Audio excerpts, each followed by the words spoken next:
Préférant aujourd'hui la discrétion de la radio aux lumières de la télévision, Flavie Flament présentera mercredi 28 juin un documentaire sur les violences gynécologiques diffusé sur Téva. Une exception pour l'animatrice de RTL, qui avait souhaité s'éloigner du Star System, après avoir été une présentatrice télé incontournable dans les années 1990 et 2000.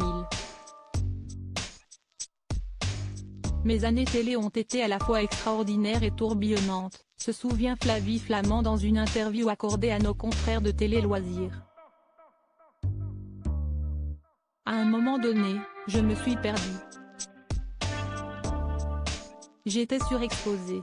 J'avais l'impression d'avoir tous les regards braqués sur moi, poursuit la présentatrice de Star à domicile dans cet entretien.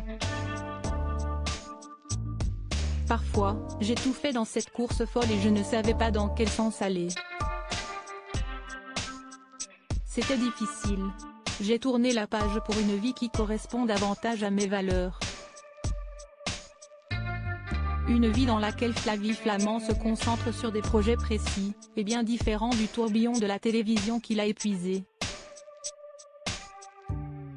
Flavie Flament, Benjamin Castaldi, Jean-Luc Delarue. Ces hommes qui ont marqué sa vie. Flavie Flament, sa nouvelle vie loin de la télé après avoir quitté la télévision. Flavie Flament a publié un roman, Les Chardons, sorti en 2011, et un conte pour enfants, Lulu la Mouette, sorti en 2015. Un métier d'autrice dans lequel elle s'épanouit davantage.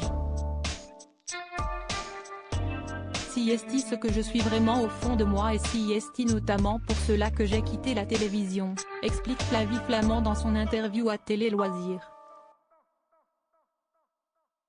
Aujourd'hui, je suis très prise par mon émission de radio et mes projets d'écriture. Je n'ai jamais vécu la télévision comme une raison de vivre, précise l'animatrice de RTL, qui revient désormais sur le petit écran avec parcimonie, sans vouloir s'y projeter d'une manière pérenne. Mais sans, non plus, se fermer de porte. Ça ne m'empêchera pas, peut-être, un jour, de revenir de façon régulière, prophétise l'autrice et animatrice radio. Crédit photo, Pascal Fayolle.